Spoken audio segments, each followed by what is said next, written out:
దేవుడు ఇలాగ మాట్లాడుచున్నాడు. నీవు కన్నీళ్లు విడుచుట చూచితిని, నీ ప్రార్థన నేను అంగీకరించి ఉన్నాను. దేవుడు చూచుచుండు దేవుడు. ఈ లోక జీవిత యాత్రలో మనము అనేక సార్లు కన్నీళ్లు విడుస్తూ ఉంటాం. ఇప్పుడు కూడా మనలో కొంతమందిమే ఆ అనుభవంలో ఉండవచ్చు. దేవుడు మనకు బయట కనిపించే వాటిని మాత్రమే కాదు, అంతరంగంలో ఉన్న వాటిని కూడా చూచే దేవుడు. మన దుఃఖానికి కారణము ఒక్కొక్కరికి ఒక్కొక్క సమస్య ఉండవచ్చు.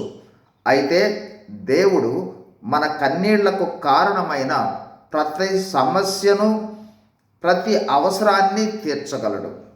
దేవుడు కన్నీళ్లు తుడిచే దేవుడు. ఇప్పుడు మనం విన్న నీవు కన్నీళ్లు విడుచుట చూచితిని అన్న మాటలు దేవుడు హిజ్కియాను రాజు వద్దకు యెషయా అనే ప్రవక్తను పంపి పలికించిన మాటలు. రాజుకు మరణకరమైన రోగము సంభవించింది. అతడు యెహోవాను అనగా దేవుణ్ణి ప్రార్థించాడు. దేవుడు అతని కన్నీళ్లు తుడిచాడు. 15 సంవత్సరములు ఆయుష్ను పొడిగించాడు.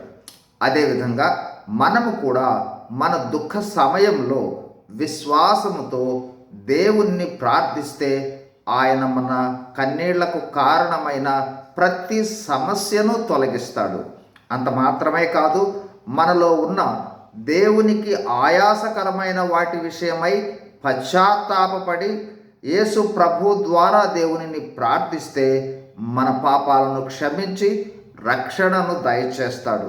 రక్షణ వల్ల ఊహించలేనన్ని ఆశీర్వాదాలు వస్తాయి.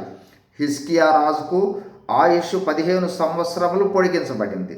మనము రక్షణ కోసం ప్రార్థిస్తే ఆయన పరలోక భాగ్యాన్నిచ్చి నిరంతరము జీవించేటట్లు చేస్తాడు. God bless you.